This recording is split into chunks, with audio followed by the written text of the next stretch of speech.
Good morning. Good Good morning, morning, Eileen. Nancy. Good morning, Eileen. Nice to see you again. You And too. this morning, I think we're going to talk about the importance of reading for children and for adults. Yes. So that's our topic of discussion anyway. Yes. I'm mostly write for children, so I think, and I was a teacher, and I think it's so important that children get into reading because it's a great skill to have, and it's very necessary for so many other subjects and getting on in life. So I think parents and teachers really should be kind of role models as much as they can for giving children books from a very early age, and let children listen to stories, whether it be on audio or on the computer, on the television. Surround them with books, buy books. If you can't afford books, take them to the library, take them to secondhand shops and get books. Just because you can't afford them doesn't mean you can't get books. In lots of places, they have little libraries outside where you can take a book and then bring it back and exchange it. So there's always an opportunity to get a book. So books are very important. And it's important that children see you reading as well and encourage them to read off the cornflakes packet, the cereal packets, comics. There's nothing wrong with comics. I really do believe in comics if it gets children interested and excited. And I just think there's so many opportunities for them that it's a shame if you don't provide them. For me, it was Peanuts comic books. Was it? Yeah. I enjoyed those. There was a comic I had, I can't remember what it was called now, Play Hour or something like that. And there was a hot water bottle. The child used to go off with a hot water hottle bottle, I think it was called. He used to go off on these dream adventures. It was great fun. Okay. I don't know that one. Maybe that's more known in your country. Eileen's in Ireland and I'm in the US, so. Well, I grew up in the UK, but yeah, I think a lot of the comics were the same in Ireland and the UK. Mm-hmm. Of course, we had, I don't know, did you have things like Dandy and Beano and no? You know, I'm not sure because I didn't know very many comics, but that sounds a little familiar. But I do remember Peanuts. That's what I remember. And I can remember I was staying with my godmother once, and her husband was big into all the American superhero comics. So I was exposed to those as well. Yeah. Yeah, Superman and Spider-Man and all of those, you know, and earlier ones. And of course, then we had Batman on television as well. Yeah. So. But my mother, I think, was a great influence on me, you know, for reading. I remember I was sick from school and she gave me some of her old books of hers she had from her childhood. And there were the poetry of A.A. Milne, you know, and the Winnie the Pooh books, and also poems by Robert Louis Stevenson. So from an early age, I got into poetry as well, which I loved. I loved the rhythm and the rhyme of it. Like used to you know, just saying the poems off by heart. I have one of your poetry books right here. Thank you. I was just cleaning my shelves yesterday and I said, oh, there's Eileen's. And then I have your poetry that's from your other book. I have the calendar. And so I have quite a few of your poems. Yes, the first book you had was for adults, and well, I mean, teenagers could read it too.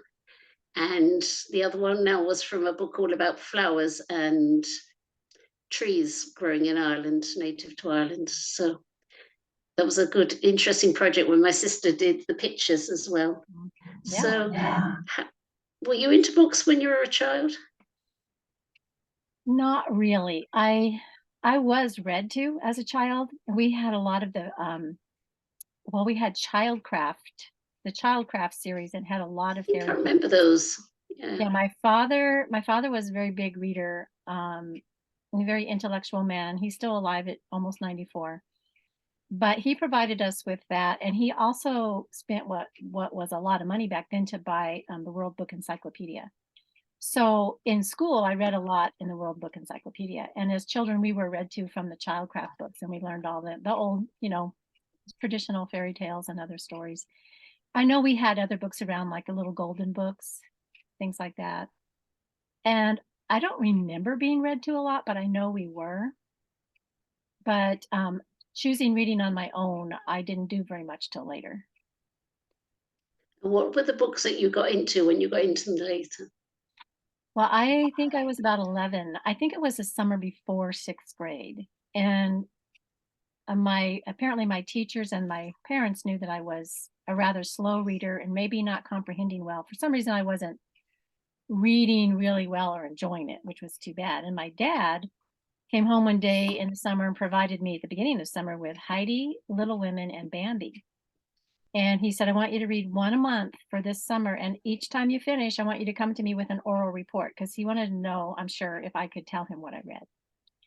And so at that time, I had just gotten my own room.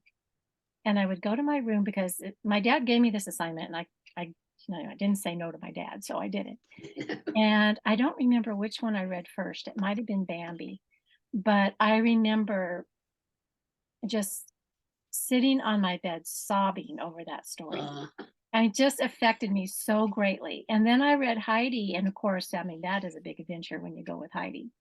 I was totally enthralled with the whole story and where she was and what was going on.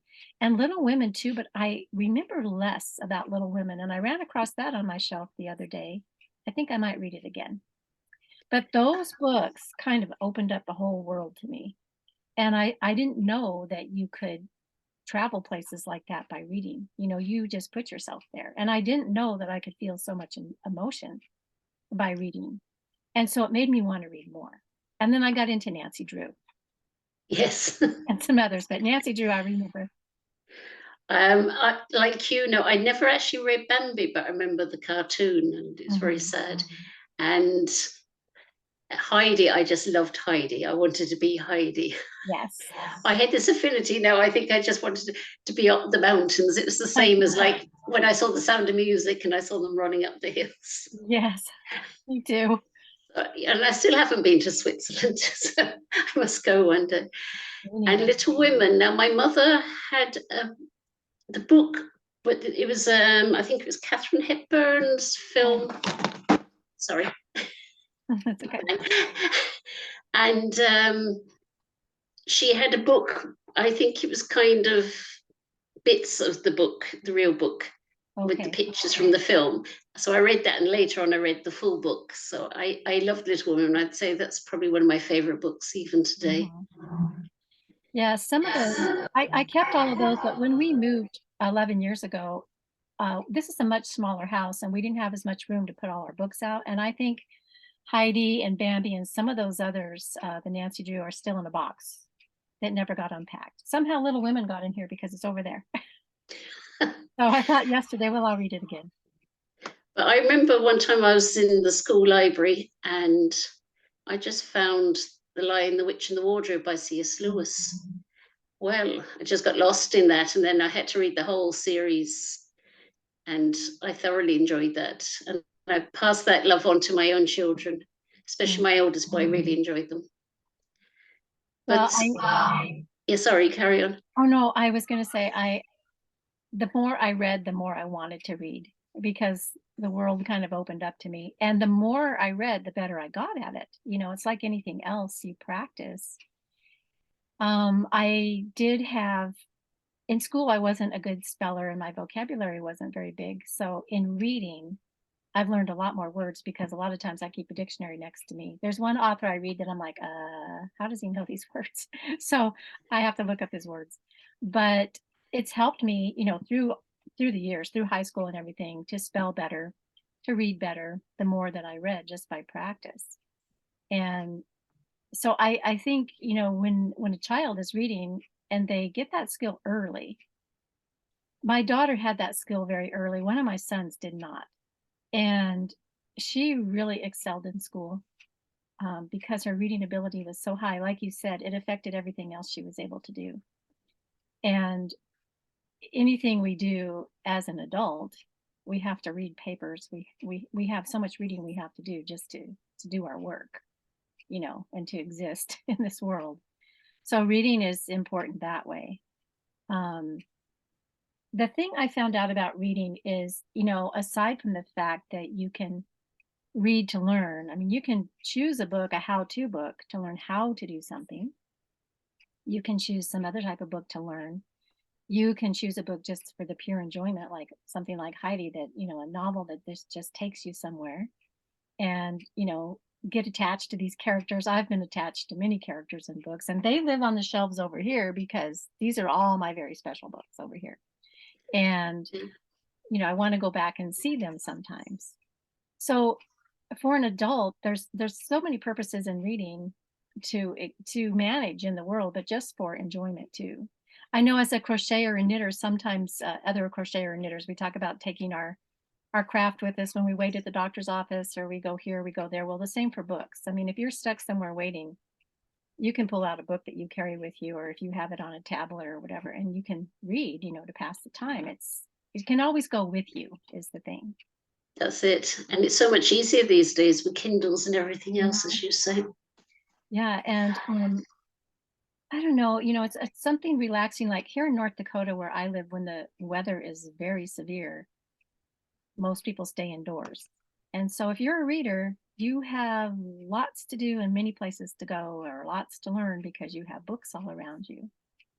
But I was going to share that another thing I've noticed is the more I read, the more I'm aware of things going on, maybe in a social situation, or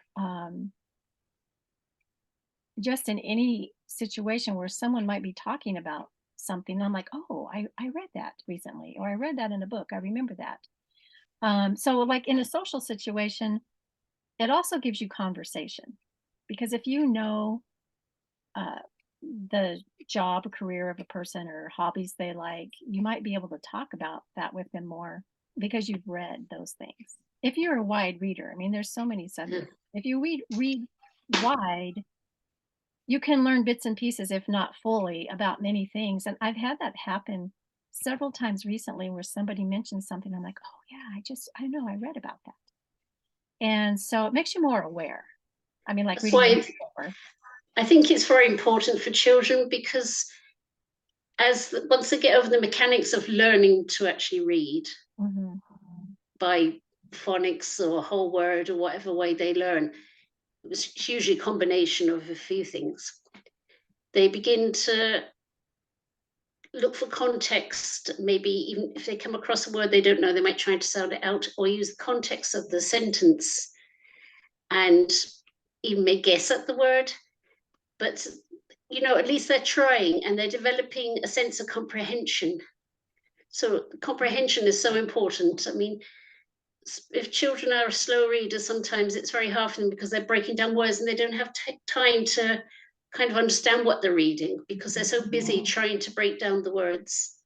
So that's why it's very important to get them onto that stage of comprehension. And then, as you say, it gives them a good sense of general knowledge. They get to know things and understand things much better, and that helps them across so many subjects: history, geography, lots of things. And it's great if you can find what the child is actually interested in and maybe use that to help improve their reading. Right. And I don't know why. Do you hear that? No. Oh, there's a very strange noise. I'm sorry. I don't know why my dad chose those 3 books, but I thought he would think they were appropriate for my age, and that other girls my age were probably enjoying those.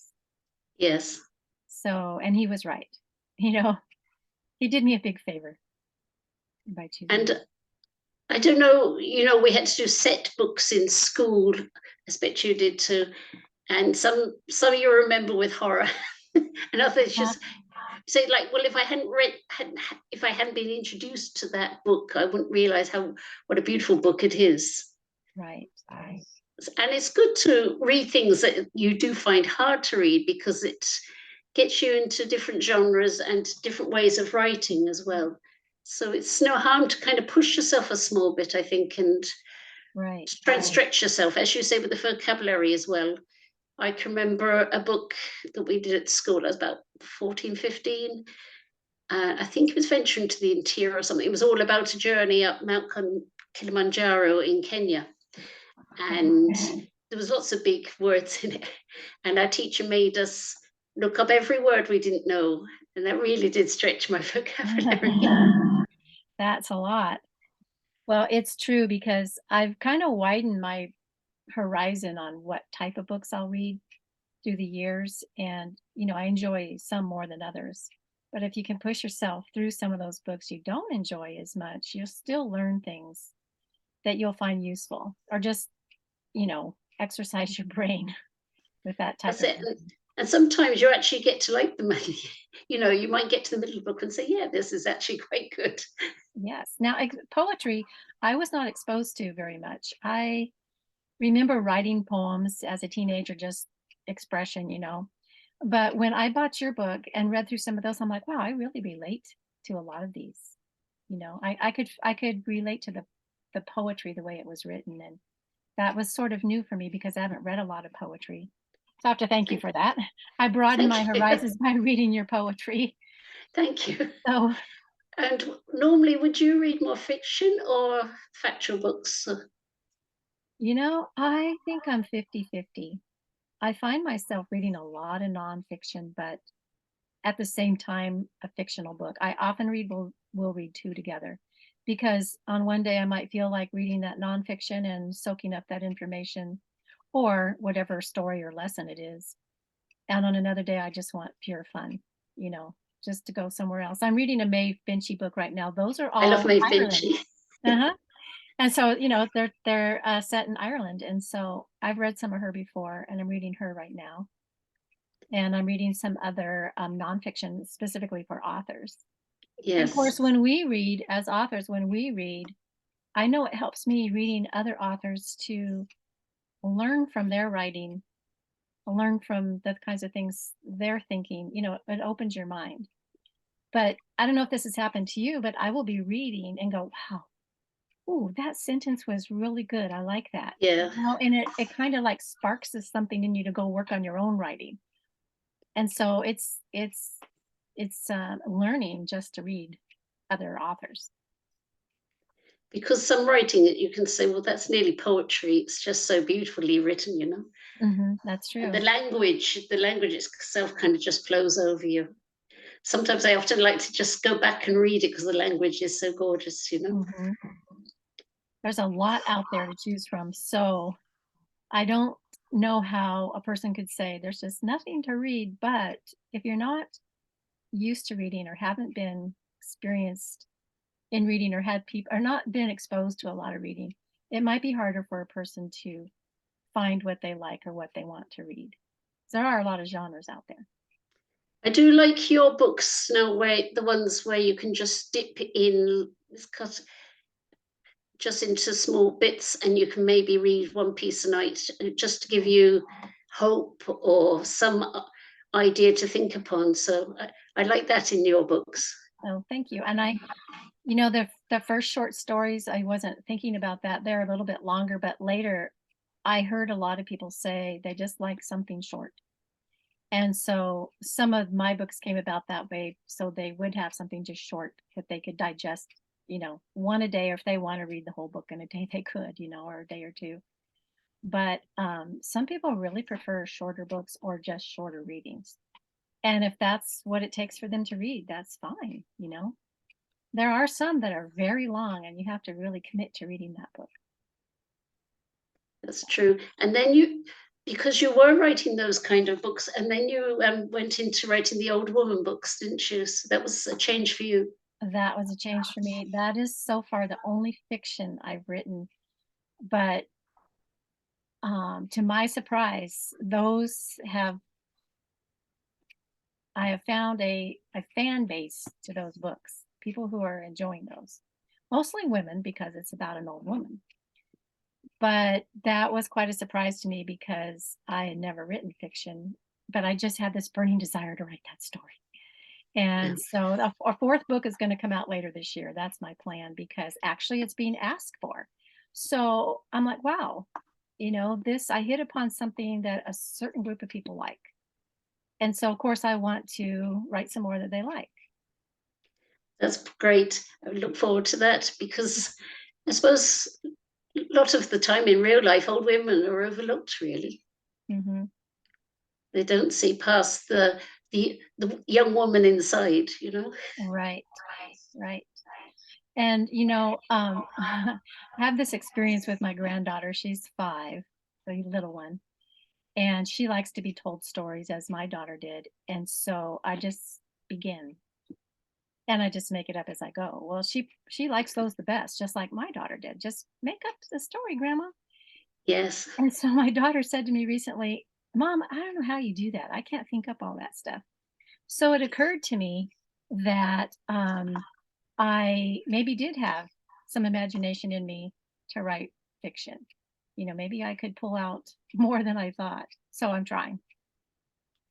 So I think that's great. And that's why I encourage children to get use it to be creative and use their imaginations, because you can open up so many other worlds and explore things in your mind, when you use your Mhm. imagination. I think imagination is very important. Yes.